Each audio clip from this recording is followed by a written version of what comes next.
Bueno, se nos cayó la señal, creo que era yo, creo que era yo, se nos cayó la señal y ahora sí vamos a entrar directo con nuestra entrevista del día de hoy.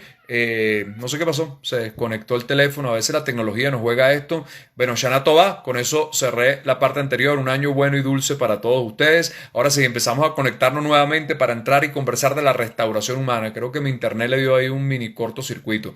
Así que ya esperamos el doctor Luis Arocha para conversar, para tratar este tema hoy en día festivo y hablar de la posibilidad de lo que se llama restaurar la vida, que yo creo que es uno de los verbos más bonitos porque siempre la existencia estará sujeto a rompimientos, a quiebres, a fracturas, pero la buena noticia es que todo en la vida cuando se aplica la voluntad, el trabajo, es sujeto a rearmarse, a rearmarse.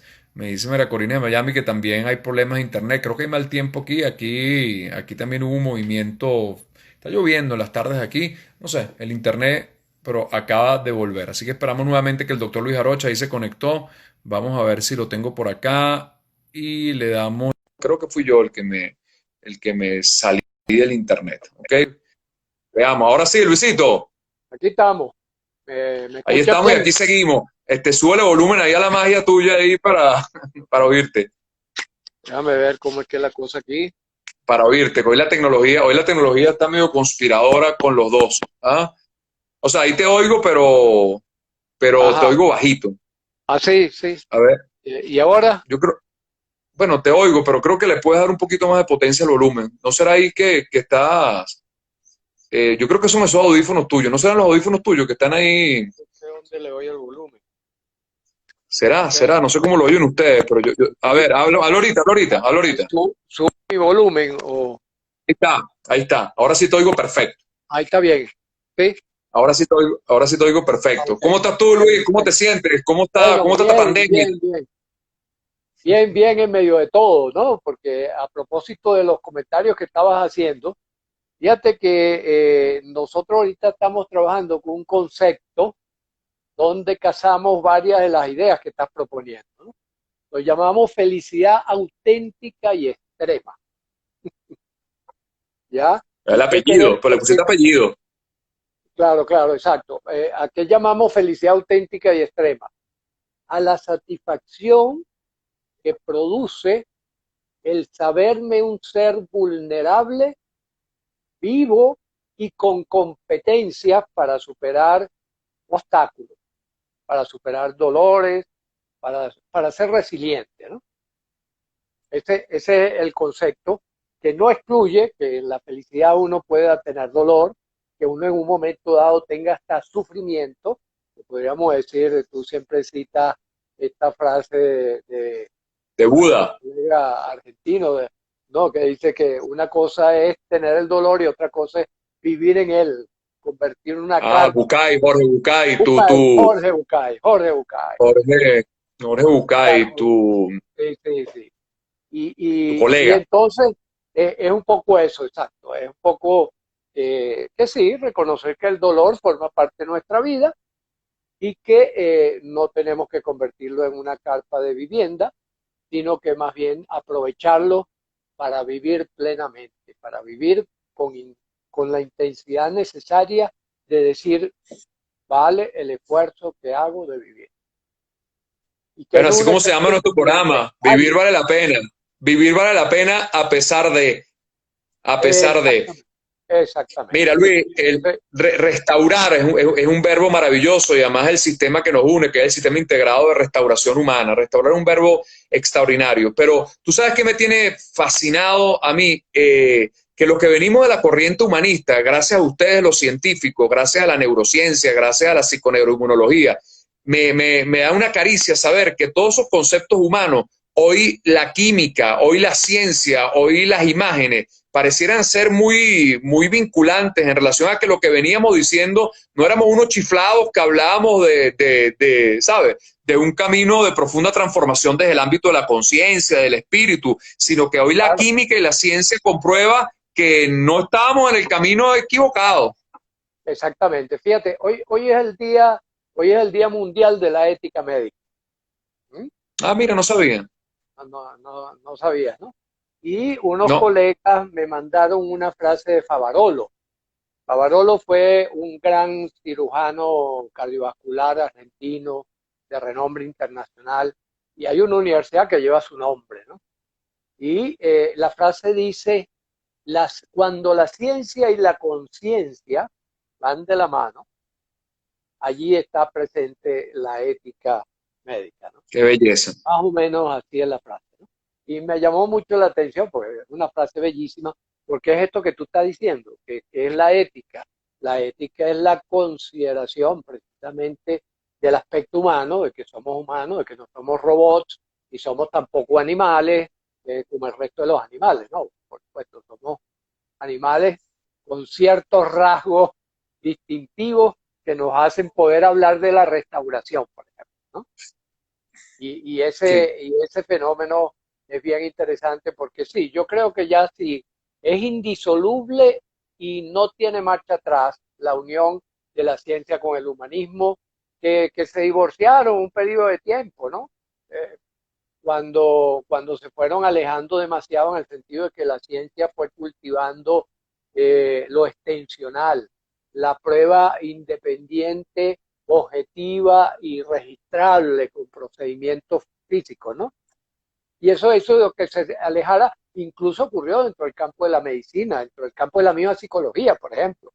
Psicólogos que Completamente. se hicieron instrumentalistas y entonces, bueno, lo que hacían era medir y medir y medir todo el tiempo midiendo, ¿no? Y se olvidaban de la persona que tenían delante, ¿no? En este proceso de restauración que nosotros estamos emprendiendo en el CIR y en Neurocodex, o sea, como esa alianza bellísima, ¿no? Una de las cosas es precisamente casar esas dos vertientes que estaban divorciadas, pero que ya no aguanta más. Fíjate que de hecho hasta los mismos físicos se están metiendo a psicólogos prácticamente, ¿no? Porque están, Sí.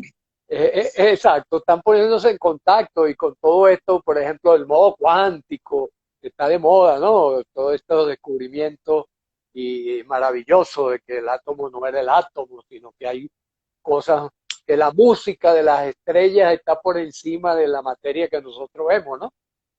Todas esas cosas que yo creo que de alguna manera, a lo mejor digo una herejía, pero que nos acercan al pensamiento de Dios, ¿no? Nos acercan a Así es. entender el pensamiento de Dios, ¿no? Frase En el citada por sentido de que, Einstein, ¿no? Que él lo que quería era entender el pensamiento de Dios. sí, sí, sí, sí. A mí me encanta esa frase porque forma parte, pues, precisamente de lo que estamos tejiendo, ¿no? Fíjate que la palabra complejo, complexus, viene de eso, lo que está tejido. No es lo que es complicado, sino lo que está tejido. Cuando uno no entiende el tejido le parece complicado, ¿no? Pero en la medida que vamos acercándonos al tejido y vamos viendo que es algo que tiene una organización, se nos hace mucho más sencilla la vida, ¿no? Mucho más amigable, ¿no? Y creo que ese es el cuore, el eje central del trabajo del CIR, ¿no? En alguna de las clases que dictamos juntos y en alguna de tus ponencias, escuché algo que a mí me encantó, que fue muy bello, y no sé quién lo había citado, pero tú lo trajiste a colación, a referencia que todo podía ser restaurado, incluso hasta las infancias más desastrosas, hasta las infancias más caóticas, más abandonadas y más abusadas. Todo está sujeto a restaurarse. Yo comparto ese criterio, pero ¿por qué no dijiste ese día eso en esa clase? Yo recuerdo perfectamente y citaste a alguien, a una mujer que creo que había sido abusada o violada y en algún Sí, sí, proceso de cómo su vida no. dijo, todo tuvo que, todo, hasta eso puede ser restaurado. Sí, sí, sí, sí. Fue una entrevista a Margarita Yusenar. A Margarita Yusenar, ya me A acordé. Margarita Yusenar, que el entrevistador le dijo, ella era una entrevista ya bastante mayor, ¿no? Y ella estaba contando de lo feliz que se sentía, ¿no? De lo bien que se sentía. Y el periodista, que era además una persona joven, le dice, usted no puede ser feliz. Y ella le dice, ¿por qué dice usted eso, joven? Porque usted tuvo una infancia desastrosa, ¿no? Una infancia de mucho sufrimiento, de muchos malestares y ¿cómo se llama? Y maltrato, ese tipo de cosas. Y ella le dijo una cosa, le dijo, mire, joven, apréndase esto. Nunca es tarde para tener una infancia feliz. Nunca es tarde para tener una infancia feliz. Exactamente. Ahora, ¿Por qué? Porque la infancia es una memoria. Fíjate que es interesante porque la ciencia nos ha ido aclarando ciertos conceptos que teníamos malinterpretados. El único tiempo que existe es el tiempo presente y es fugaz, ¿no? Lo demás son memorias cerebrales. Tanto el pasado como el futuro son memorias en términos computacionales. O sea, son simplemente construcciones que nosotros hacemos de eventos vividos o por vivir. Por eso es que hablamos también de la memoria del futuro, ¿no? Recuerda aquella película Volver al Futuro, ¿no? Lo retrata muy bien. Porque, claro, todavía no tenemos máquina para viajar al futuro, pero sí viajamos constantemente al futuro con el pensamiento, ¿no? Con la imaginación. ¿Y qué es lo que se ha descubierto? Que la base biológica de eso es molecular, o sea, son proteínas que almacenan información y que esas proteínas se están reestructurando permanentemente, se están cambiando permanentemente, ¿no? Dígame si ok, bajamos al nivel cuántico, ¿no? El nivel cuántico que opera a velocidades cercanas a la velocidad de la luz. Eso es impresionante, ¿no? pero En un fíjate que segundo ayer, hacer un Luis, viaje de la Tierra a la Luna, ¿no?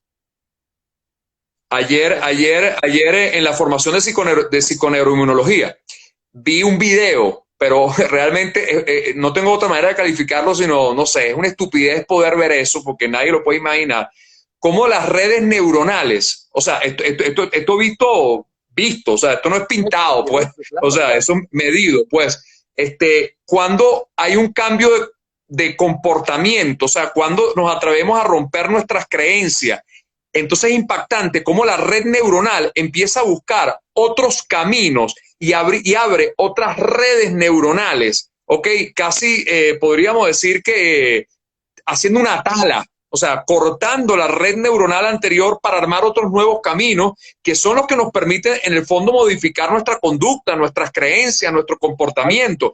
Eso Sí, lo sí. veníamos hablando nosotros desde el ámbito humano, desde el ámbito del discurso, del ámbito del lenguaje, pero ahora ver esto, es decir, esto es cierto, esto es una cuestión de un proceso cerebral. Sí, sí, sí, sí, sí. Sí, es impresionante. Los que vivimos sumergidos en eso, por ejemplo, yo que subo y bajo en los niveles de complejidad, ¿verdad? Voy hasta el nivel, por ejemplo, ahorita estoy siguiendo a un autor, en este momento, Lake, de apellido Lake, que está hablando de las bases energéticas de la construcción mental, ¿no? O sea, que ya no va la geometría de las partículas subatómicas para generar el pensamiento. Entonces, fíjate, eso es ir a la raíz última de cómo se va estructurando el edificio de quiénes somos. Yo lo comparo con un edificio para hacerlo sencillo. Por ejemplo, cuando nosotros hablamos a nivel de los ladrillos que componen la pared, es cuando estamos hablando del modo cuántico. Cuando nosotros hablamos de la habitación o el piso en que vivimos en el edificio, estamos hablando en el nivel humanístico, o sea, en el nivel antropológico, ¿ya?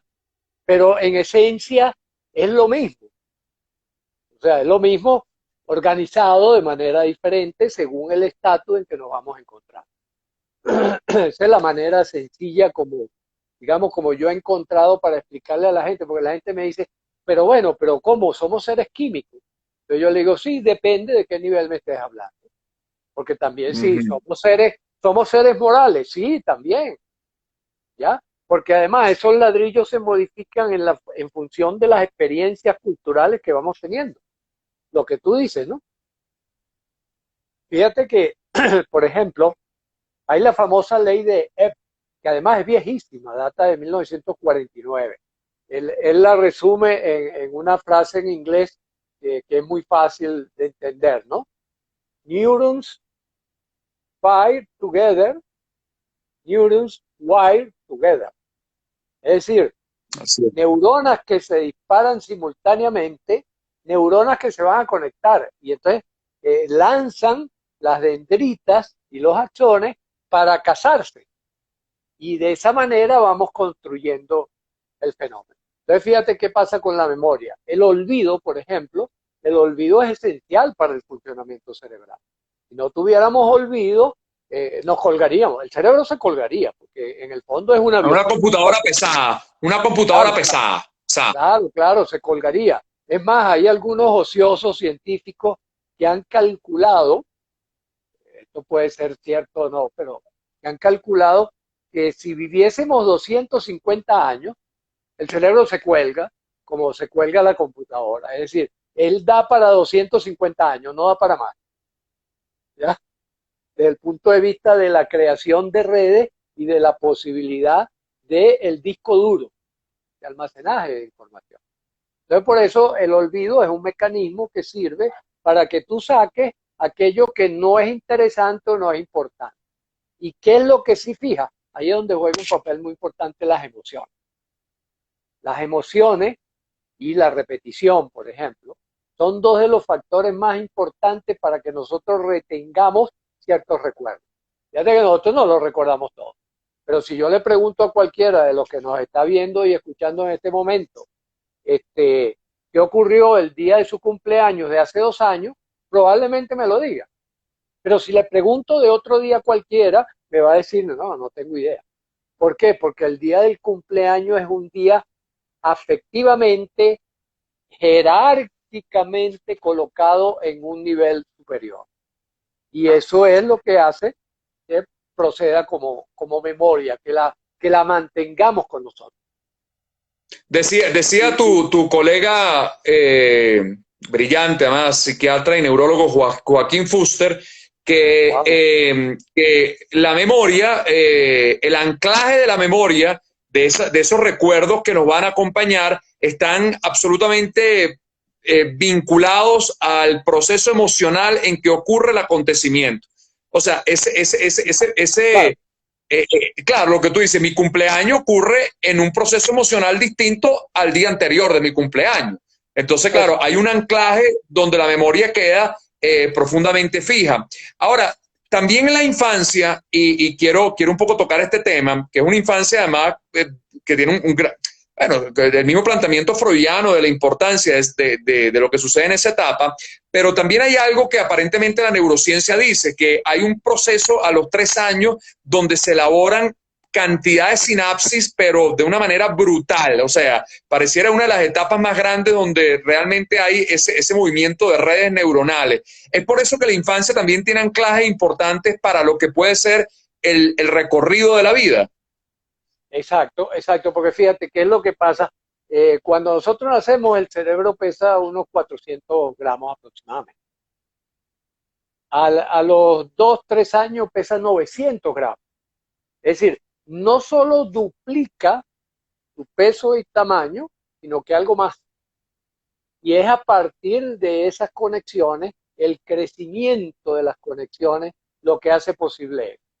Yo, un poco en broma, suelo decir, por eso es que los niños son tan cabezones. Fíjate que al niño, en los primeros años, la cabeza le crece mucho, ¿no? A tal punto de que es como la parte más importante del cuerpo, ¿no? Y después es que el resto del cuerpo va alcanzando a la cabeza, ¿no? Que crece a expensas precisamente de eso, ¿no? Del crecimiento, pues, del cráneo y del cerebro, ¿no? Y, y, y eso, por lo tanto, es lo que marca por qué es tan importante y trascendente esos años, ¿no? Que es bueno, lo que descubrió Freud y sistematizó tan hermosamente, y lo mismo sus posteriores alumnos, ¿no? Que fue esa etapa es crítica si yo mantengo las mismas memorias, porque eso es la otra parte, ¿no? Allí, además, no solo que son los recuerdos como tales, sino que es el procedimiento de comportamiento. Uh -huh. Eso, por ejemplo, en programación neurolingüística lo llaman los programas, no ya los documentos y las carpetas, sino los programas que nosotros tenemos. Es decir, ¿cómo voy a operar en la vida? ¿Cómo voy a operar? ¿Qué va a ser importante para mí?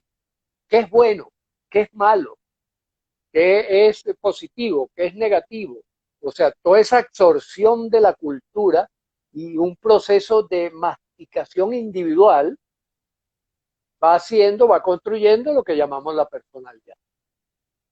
¿Y qué ocurre? Que una vez que yo establezco como programas de funcionamiento esa serie de lo que haya hecho, por ejemplo, que hay que responder a la vida con miedo, o hay que responder a la vida con valentía, o hay que responder a la vida con ira, ¿no? Entonces, fíjate que eso va definiendo como las distintas personalidades. Es la vida afectiva el marco a partir del cual definimos la personalidad, no es la vida cognitiva. Es la Pero vida afectiva, qué interesante eso, ¿no? el Por afecto eso, se indiscutiblemente, construye, sí, o el sea, afecto se indiscutiblemente, constituye en el marco de mientras, referencia. claro, pero mientras más afecto, más seguridad. Uno de los planteamientos de Boris Cyrulnik en el ámbito de la resiliencia dice, infancias que tuvieron afecto, infancias que van a generar adultos más seguros. Claro, afecto positivo. Sí, sí. Y Sí, fíjate de afecto que en positivo, su claro. estudio, Cyrulnik y otros muchos estudiosos del fenómeno de la resiliencia coincide en que en las personas resilientes hay un personaje de esos años que le sirvió de faro, que le sirvió de faro de seguridad, de amor, de persistencia, de búsqueda de soluciones. Eso es muy interesante porque efectivamente es una prueba de cómo nosotros tomamos del ambiente y sobre todo de lo que en sociología se llama los socializadores y en educación, ¿verdad?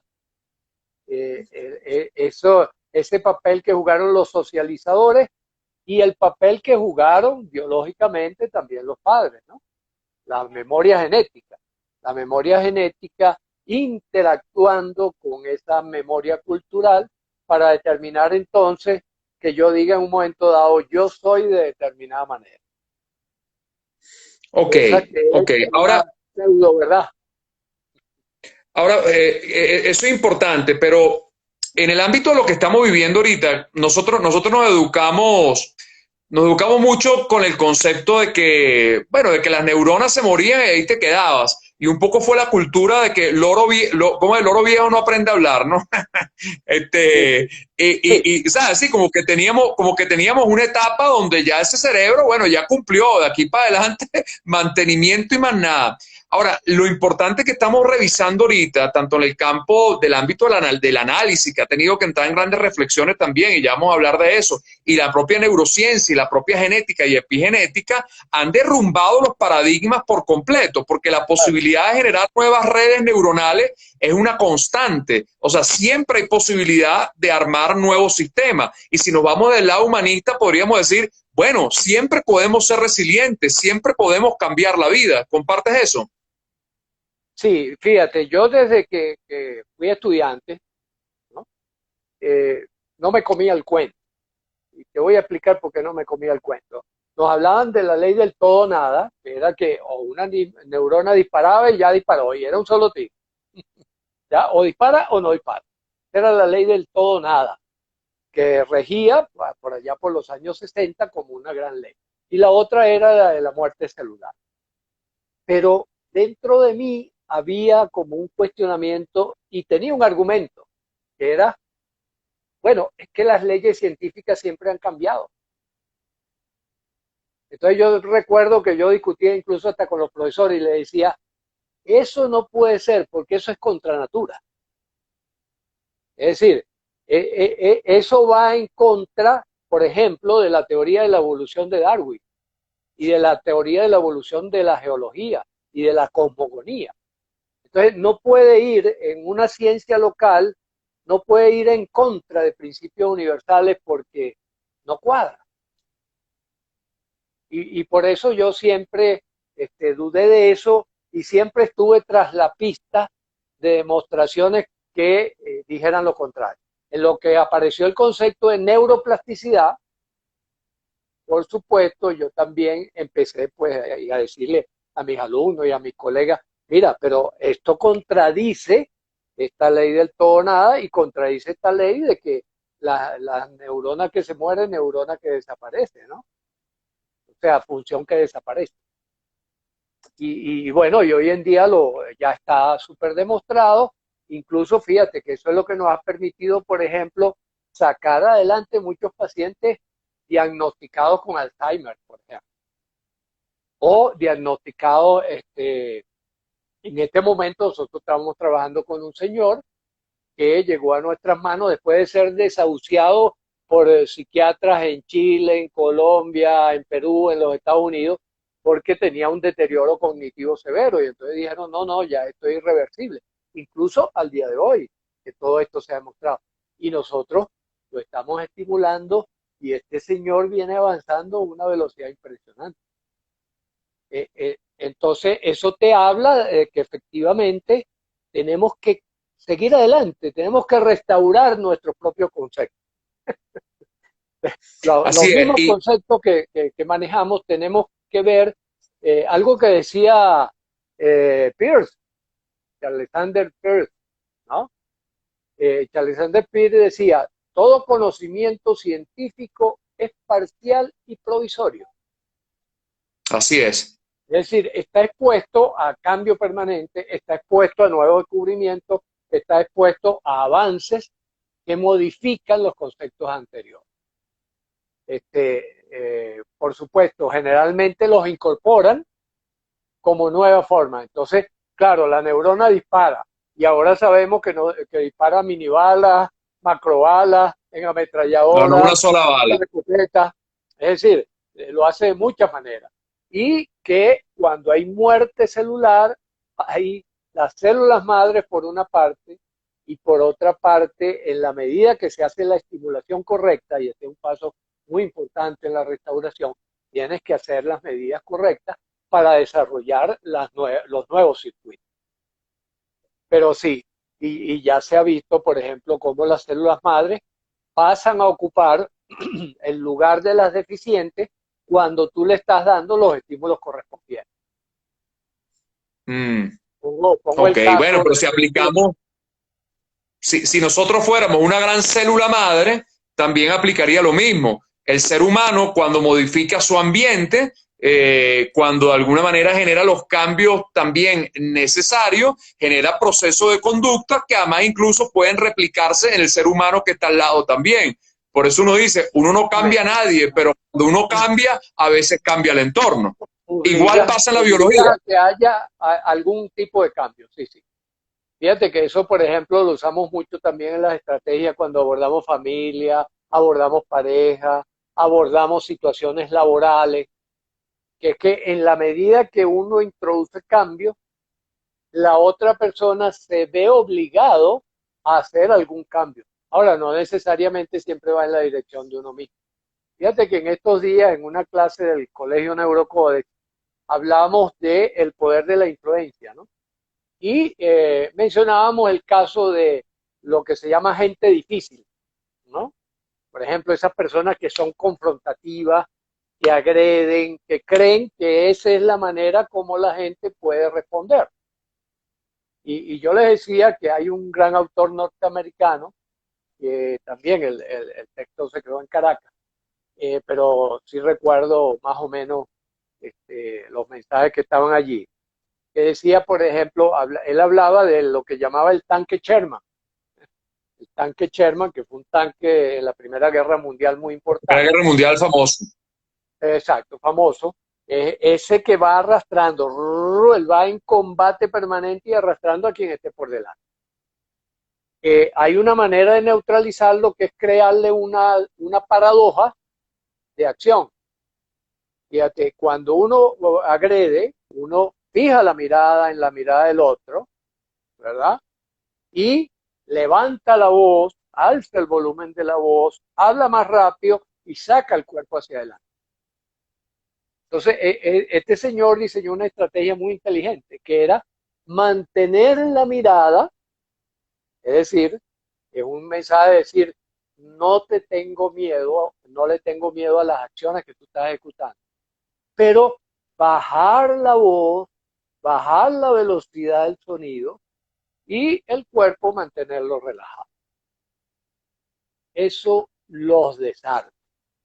Los desarma. No, no pueden con Tú eso sabes, porque le estás mostrando una paradoja. Y entonces completamente. quedan desnudos, quedan completamente inmovilizados. Sí, Completamente. Por ahí vi al sensei Iván Avendaño, con quien practiqué muchos años Aikido. Yo no sé si Iván está por ahí, pero nosotros llevábamos a Venezuela una época, hace muchos años, llevamos al maestro Tamura. El maestro Tamura ya tenía como 80 años en ese momento, y nosotros decíamos que el maestro Tamura, que era un japonesito así chiquitico, tenía la mirada del muerto. Era un tipo que frente a la agresión, él miraba como un muerto. O sea, te ponía los ojos, pero tú no sabías si te estaba mirando o no te estaba mirando, y con una paz y una calma en esa mirada frente a la agresión del otro, tú te perdías. De hecho te asustabas porque, y así lo bautizamos, la mirada del muerto, porque era un tipo que te miraba y tú te quedabas como, ¿qué me va a claro, hacer este tipo? Y claro, claro. era una tensión completamente abierta, pero sin agresividad alguna, ¿viste? Sí, sí, sí, sí. Es la mirada de la persona hipnotizada. Es así, De la literalmente era persona en así. una profunda meditación donde tiene su atención abierta a cualquier cosa que ocurre, ¿no? Así es, Es pero mira, interesante, da una sensación de escalofrío la cosa cuando te miraba, ¿viste? O sea, porque claro, te porque da tú una decías, sensación de perderte en esa wow, mirada de Tamura. exactamente, claro, sí, sí, sí. Es la mirada de los campeones en artes marciales y también es la mirada, por ejemplo, de un excelente psicoanalista, que lo que está es en apertura de captar qué está ocurriendo, ¿ya? Sin contaminar con su presentimiento, porque fíjate que cuando uno va a agredir, todo lo que uno hace, primero lo hace en la imaginación y después lo construye en el espacio. Así Ese es es, otro descubrimiento interesantísimo. Uno primero lo imagina y cuando uno lo imagina, el cuerpo te acompaña en esa imaginación.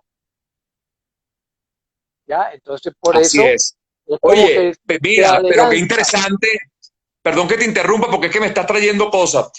Hay un experimento que yo no sé quién lo formuló, que es a un grupo de personas que le ponen un vaso azul y hacen unas mediciones en el cerebro a ver qué partes se activan en el cerebro cuando tienen contacto visual con el vaso azul.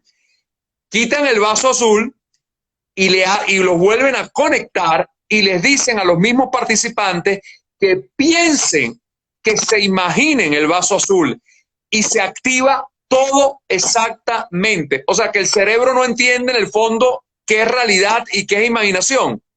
Con Claro. esto, Entonces uno va como prediciendo qué va a ocurrir a continuación. Fíjate que, por ejemplo, yo una vez viví una experiencia, bueno, límite, ¿no? Que fue que yo trotaba, los que conocen, por ejemplo, Caracas, en el Parque Los Caobos, ¿no? Y trotaba a las 6 de la mañana. Y precisamente ocurrió en ese momento en que el parque empezó a perder vigilantes y a entrar delincuentes y tal. De hecho, dejé de hacerlo, ¿no?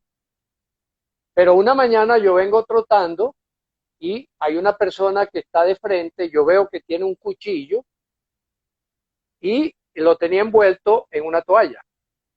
Pero él tenía agarrado el mango y yo pude ver que era un cuchillo, ¿no? Y entonces se me para de frente y me dice, dame la cartera. Y yo en ese momento me acordé de esta técnica.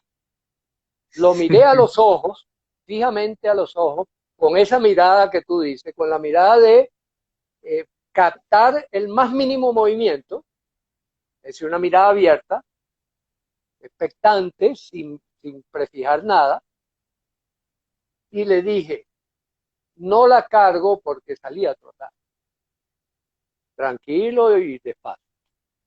El hombre se desconcertó y salió corriendo. ¿Por qué? Porque él viene con una idea prefijada. Ah, bueno, yo voy a abordar a este señor, ya en su imaginación, voy a abordar a este señor se va a asustar, va a bajar la mirada, o no, no, no. Y entonces yo le o muestro, lo vas a agredir, o lo vas a agredir también. exactamente, o va a intentar agredirme y yo me defiendo con el cuchillo. Es decir, ya él viene con su historia elaborada. y yo le cambié esa historia. ¿Ya? Así Y es, ese así es el es. secreto de las grandes artes japonesas, ¿no? De las grandes artes marciales, pues, de los orientales, ¿no?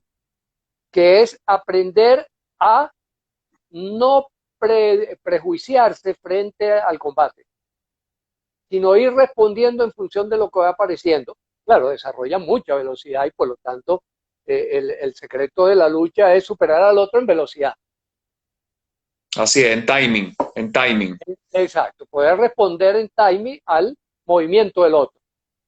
Y eso se consigue Interesante. mejor si tú tienes una atención flotante. Es lo que en psicoanálisis se llama la atención flotante. Que Así no es. vayas con la interpretación por delante, sino que esperes el discurso del otro para poder hacer un acto de profunda empatía en el fondo.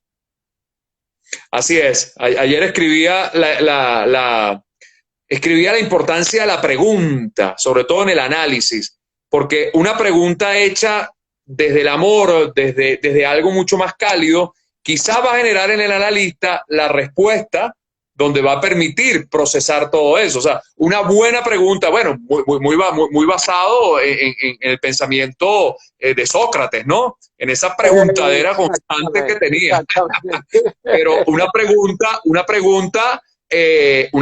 puede generar una escucha maravillosa. O sea, una buena pregunta puede generar en una sesión una escucha muy bella, con solamente tocar ese punto donde aquella persona logre estimularse, bueno, y poder abrir lo que debería ser la lista, lo que tú dices, una escucha sin adelantarme, ¿no? Para entrar dentro de Exactamente. un análisis. Mira, ahí Sí, tocaste sí, un tema sí. importante que me llamó la atención, que es que, claro, tú me dices que en ese grado de imaginación previa, pareciera que la mente tiene como una anticipación siempre, ¿no? Claro, eso no sé si es posible medirlo, pero es una anticipación cierta. Y Sí, acá hay sí, una de las grandes de la mayéutica, me dice mi mamá, bueno, ese fue el gran planteamiento exacto. de Sócrates, La la mayéutica. mayéutica. Sí. Este, el punto es que ahora podríamos discutir con esto el libre albedrío. Si realmente hay un libre albedrío, o quizás hay un punto que siempre ya eso viene procesado en esa milésima de segundo. ¿Qué crees tú de eso? Sí, fíjate, yo estoy en un grupo de WhatsApp donde hay importantes pensadores. Hay ingenieros, matemáticos. Disfrutamos muchísimo porque cada quien va desde su perspectiva haciendo planteamientos sobre el tema, ¿no? Y el tema ahorita en discusión es libre albedrío, precisamente, ¿no? Como hay Mira, muchas opiniones al respecto, pero que en general, lo que, por ejemplo, lo que yo planteaba allí, ¿no? Yo les decía, mire, este asunto del libre albedrío lo entendemos de la siguiente manera, que es que en estadística, cuando hablamos de los grados de libertad, ¿ya? Es decir, como yo tengo un conjunto de opciones, dentro de ese conjunto de opciones tengo la libertad de elegir una de esas probabilidades, diría Heisenberg, ¿no? ¿Verdad? Pero tengo un rango que me limita, tengo un rango que me limita. O sea, fíjate, nosotros tenemos varios filtros, varios muros que impiden que nosotros podamos ir más allá. Pues. Que, por ejemplo, nuestros sistemas sensoriales tienen un límite. Si hablamos de lo visual, está lo infrarrojo y está lo ultravioleta. Son cosas que nosotros no vemos. Hemos construido aparatos, y esto es lo interesante, ¿no? Incluso yo les sugeriría para que vean cosas como esta al primer cyborg, ¿no? Este muchacho que tiene una antena instalada para eso es impresionante, que el ciego, electromagnéticamente, impresionante, impresionante, impresionante. electromagnéticamente él es capaz. Y entonces él dice que la noche es un espectáculo bellísimo de colores. Colores que infrarrojos y ultravioleta. Es decir, nosotros la vemos negro porque nuestro ojo, nuestro cerebro ojo, tiene un límite. Entonces somos libres, aparentemente, somos libres dentro de esos bloques que nos limitan, que no podemos, por ejemplo, nosotros no podemos volar sin Claro. aparato, pero nos inventamos el avión. O sea, que también somos bastante creativos y transformadores como para acercarnos más a una mayor libertad. ¿En qué consistiría la libertad? En tener opciones. Ahora, ¿de qué depende que yo tenga opciones? Tengo limitantes genéticas en primer lugar, ¿verdad? Entre ellas, por ejemplo, esa la de la vista, el oído, etcétera, etcétera. Tengo limitantes culturales, porque, por ejemplo, fíjate, se me ocurre en este momento algo que suelo mencionar, que es el sentimiento de amae de los japoneses. Eso no existe en Occidente. Amae es la vergüenza de que el otro se avergüenza. Por eso el Mm, peleador de sumo que gana la pelea va donde el perdedor y le pide disculpas y le pide, por favor, perdóname por haberte derrotado. No te así avergüences, es, sino que yo te recibo como un hermano y bueno, fue una casualidad que yo te ganara, ¿no? Eso es muy así es. difícil de entender para Sí, nosotros bueno, los occidentales. pasa mucho en las artes marciales japonesas, en los combates, en los comités, cuando tú agredes a otro y hay un exceso que el otro no se para, inmediatamente uno se arrodilla y se arrodilla en función de ponerse en el grado de vulnerabilidad del compañero que uno agredió en la misma Sí, sí, sí, competencia, sí, ¿no? sí, sí, sí, ¿Ves? O sí. sea, un grado de respeto en eso, ¿no? O sea, Claro, claro, ajá, claro. Entonces, ese sentimiento, por ejemplo, es una construcción que han logrado los japoneses que los occidentales no tenemos. Pudiésemos aprender a desarrollarlo, ¿no? Incluso yo quiero estar en esa línea, ¿no? Yo quiero llegar a desarrollar completamente. un sentimiento de ese nivel, porque me parece de una belleza y de una elegancia, pero insuperable, ¿no? Entonces, ese es nuestro libre albedrío. Nuestro libre albedrío está limitado, ¿verdad? Por grados de libertad, vamos a llamarlo así, ¿verdad? Dentro del cual esta oportunidad que nosotros tenemos o esta posibilidad de hacer algo tiene esos límites, ¿no? Que es distinto del concepto de libre albedrío, que es una cosa que nosotros somos unos seres imagen y semejanza de Dios, que podemos hacer cualquier cosa. Creo que eso ya no tiene ningún sustento, ¿no? Ya no hay posibilidad de sostener eso, ¿no? Sino que más bien entenderlo como eso. Entonces, ¿qué ocurre? Que con esas limitantes genéticas, esas limitantes sociales, pues muchas personas, por ejemplo, tú dices, tienen pocas opciones. Y fíjate que aquí voy a insistir en algo muy importante, que es el estudio, ¿ya? Estudio llamo yo estudio de la vida, no estudio formal, sino que uno se informe, que uno conozca, que uno descubra que las posibilidades y las oportunidades uno las puede amplificar, que uno no es de determinada manera, que uno se está construyendo día a día y que por lo tanto Constantemente. el fenómeno de restauración de ese potencial humano está en nuestras manos. Y eso es lo que Bellísimo. nos hace estar en el CIR. Bellísimo, Luis. Ahora fíjate, qué interesante esto. Yo creo que la revelación del genoma trajo más preguntas que respuestas en algún momento, ¿no?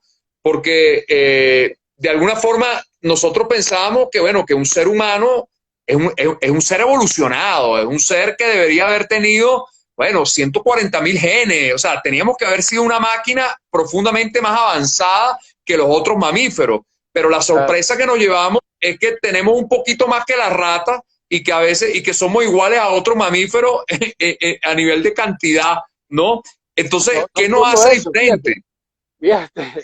fíjate, compartimos el 85% de los genes con las moscas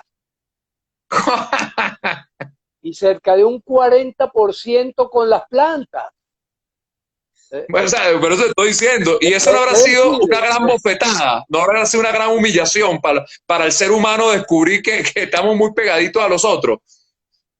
bueno, sí, yo creo que sí, para quien estaba del otro lado, porque para mí es una demostración precisamente de cómo nosotros somos seres naturales y que somos un elemento más de esta naturaleza fabulosa, pues de esta cosmología tan maravillosa, ¿no?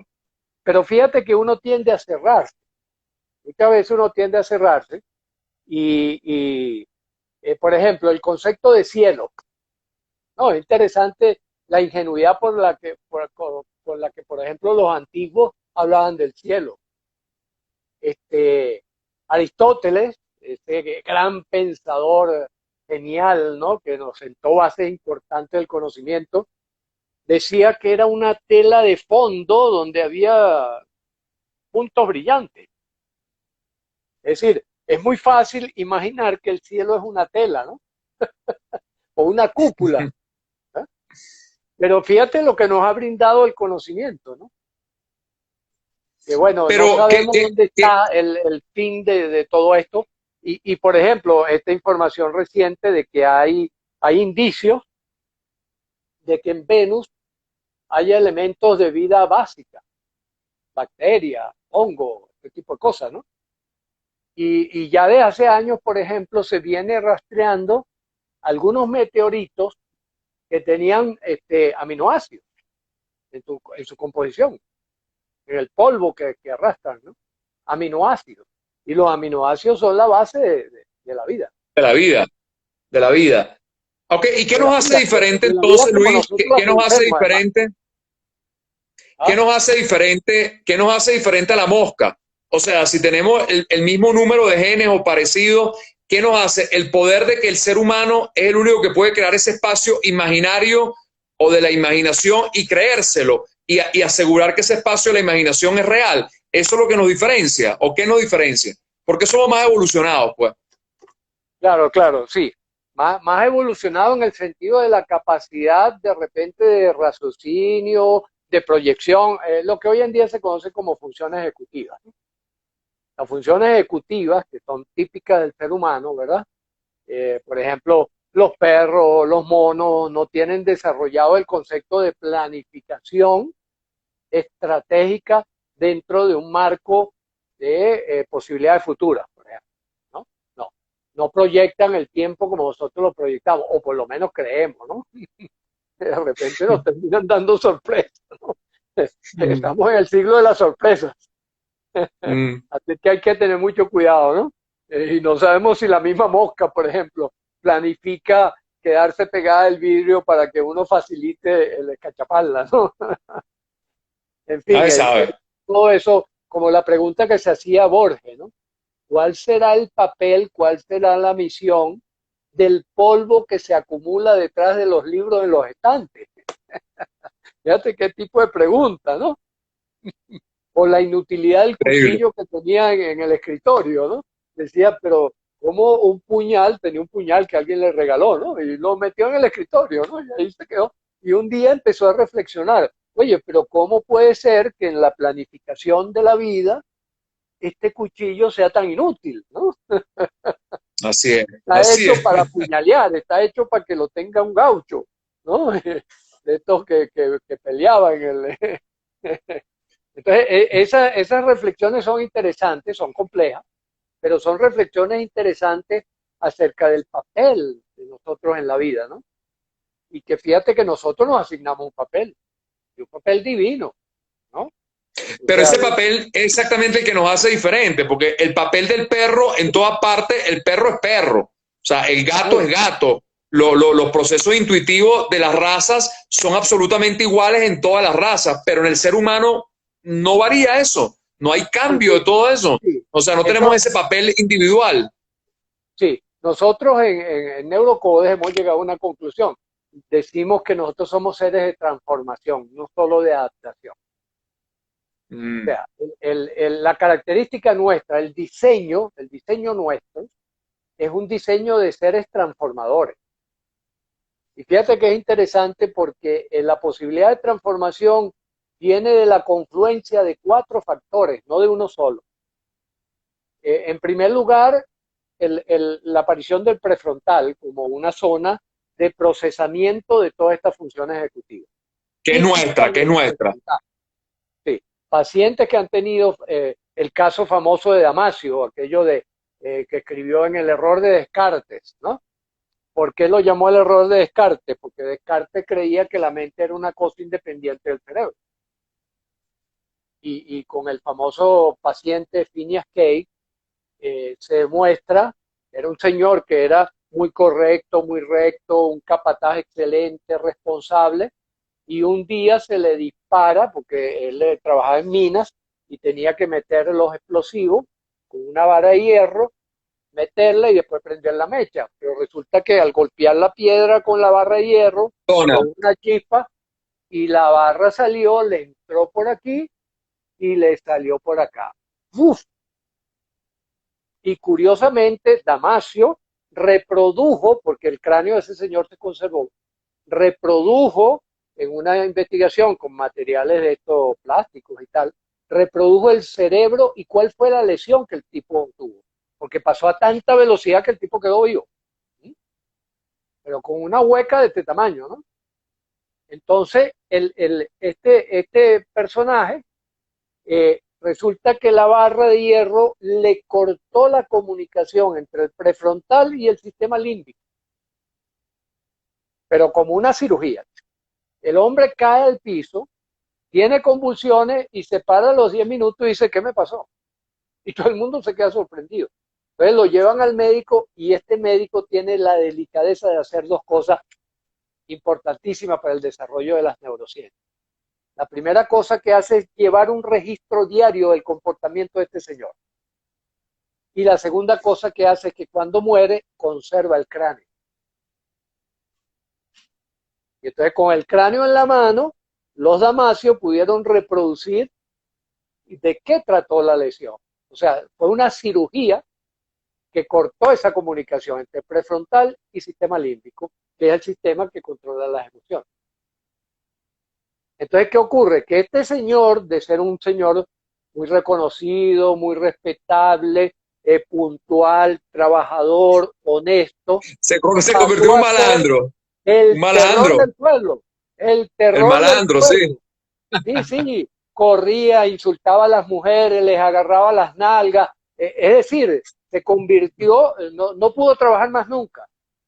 Decía groserías, se metía en los bares y peleaba, ¿ya?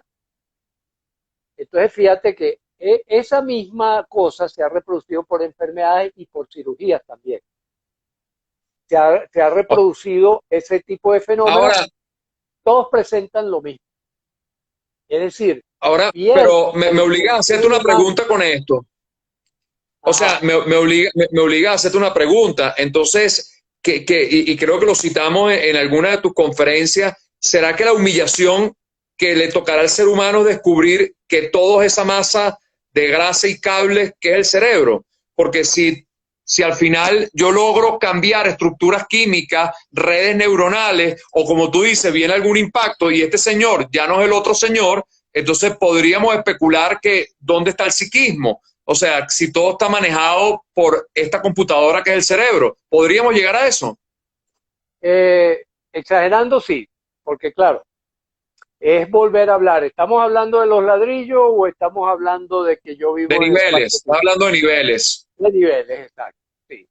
Cada nivel contiene a los niveles superiores, pero genera nuevos comportamientos, nuevas reglas. ¿Ya? Entonces, por ejemplo, la regla de convivencia de mi persona, por ejemplo, si viviera en un cuarto piso de un edificio con la junta de condominio, es independiente de los ladrillos que construyen las paredes.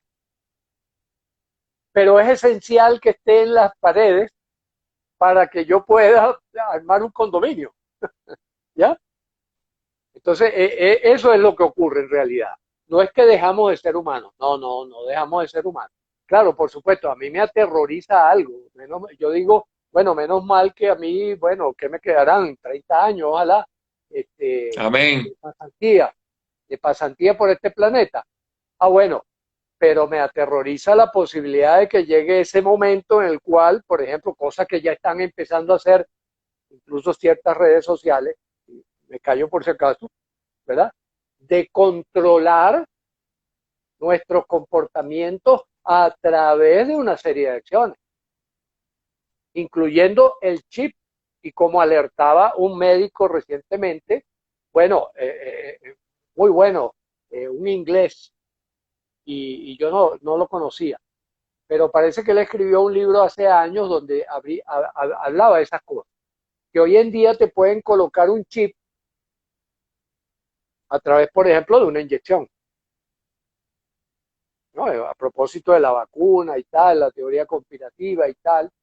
Es decir, tecnológicamente es posible. No sé si habrá gente con la intención de hacerlo. No creo que los niveles de perversión lleguen a tanto, ¿no? Pero uno nunca sabe. Pero sí es tecnológicamente posible que a uno le manden un chip que se insierte en cierta zona del cerebro y que por lo tanto empiece a cambiar tu circuitería cerebral y ponerte a tomar decisiones diferentes de las que venías tomando. Bueno, déjame Es como, decirte por que ejemplo, vamos, hemos visto un ejemplo muy, muchas películas de esa, Luis, pero ya esas películas de ciencia ficción son más ciencia que ficción, ¿oíste? Todo lo que está diciendo, yo no lo exactamente. siento ni Claro, descabellado, claro, claro. ni lejano, Sí, si es sí, que ya no, no no, existe. no está lejano, no está lejano esta posibilidad. Ahora No, fíjate la otra cosa. Vamos a poner un ejemplo más sencillo. Alguien que bebe alcohol, tú ves cómo el comportamiento le cambia, ¿verdad? claro, por eso decimos que borracho no es gente, Borracho decimos en no es gente. Venezuela. Claro, ¿por qué? Porque el alcohol, yo digo, la moral es soluble en alcohol. Así es El todo. alcohol interrumpe esa conexión entre el prefrontal y el sistema límbico. Y mira, el Ay, otro factor pero importantísimo que para nosotros ser, eso es muy venezolano, Luis, eso es muy venezolano. Aquí me van a matar con lo que yo voy a decir, pero cuando decían que no hay mujer fea sino hombre que no bebe. ¿Ah? Bueno, pero es un cambio de percepción. El alcohol algo tiene que mover. cierto, cierto. Déjame ver, Ah, un segundito para abrirle la puerta a Martina, que la tengo aquí adentro y ya está a saludando a la su vecino. perrita, Está Marta saludando a la su vecino. perrita. Un segundo. Bueno, conversando con el doctor Luis Arocha. Atención, el miércoles 30 de septiembre, no se pueden perder la conferencia que vamos a dictar tanto Luis como yo, donde vamos a conversar cuando el cuerpo llora lo que callamos. Esa conferencia nos acompañó el año 2017, una gira extraordinaria. No se la pueden perder, toda la información está en mi página web y esto es a beneficio de la Fundación Cardioamigos. El 30 de septiembre vamos a estar junto al gran doctor Luis Arocha para hablar de todos estos temas de la restauración y sobre todo cómo pasar de ese estado de enfermedad a salud y comprender todas esas emociones que se quedan por ahí a la deriva y que el cuerpo es el que las toma para recordarnos los duelos pendientes. Y lo vamos a hablar como nuestro lema, la ciencia y lo humano se dan la mano. Ah, entonces estaba hablando del alcohol. Sí, sí. Entonces, fíjate, por ejemplo, el alcohol, claro, interrumpe esa conexión. Entonces, ¿qué es lo que sale? El sistema límbico, porque son varios sistemas. Y eso es lo interesante. Son varios sistemas los que nos configuran. Fíjate que hay otra cosa importante, que es la mano. Y sobre esto se han escrito muchas cosas. Incluso hay un libro que lo recomiendo ampliamente, que es de Frank Wilson, que se llama La mano. Él es un neurocientífico, pero escribe sobre el papel de la mano en nuestro desarrollo psíquico y en nuestra posibilidad de poder actuar sobre el medio y hacer transformaciones que nos devuelve información sobre nuestro quehacer psíquico. Increíble. Sí, sí. Y la mosca no tiene mano. El perro tampoco tiene mano. El mono tiene una mano, pero es una mano primitiva. Él agarra así. Él no pone el Sí. pulgar, ¿no? Esto es lo que se llama la Mm, oposición del pulgar, que nos permite hacer la pinza, ¿no? Y nos permite, por lo tanto, tener habilidades finas que podemos escribir, por ejemplo, ¿verdad? Que podemos dibujar, que podemos crear ilusiones como las que creaba Escher, ¿no? Y, por ejemplo, la perspectiva. Uno ve un cuadro y claro, uno dice, wow, tiene profundidad. No, es bidimensional. Fíjate cómo nos engañamos, ¿no? Es claro. bidimensional, pero tú dices, wow, Y por pero eso es será que somos los únicos que cocinamos también. que cocinamos, claro, No, claro. pues, así es. Mira, Cocinamos. se nos fue el tiempo, Luis, pero el viernes que viene estás con nosotros otra vez y nos encontramos el 30 de septiembre. Esa es nuestra conferencia. Gracias por habernos acompañado esta Perfecto. noche a todos mis amigos. Shana Toba, El próximo viernes nos encontramos, iría dando la restauración. Perfecto. Un fuerte abrazo. Un abrazo. Y seguimos.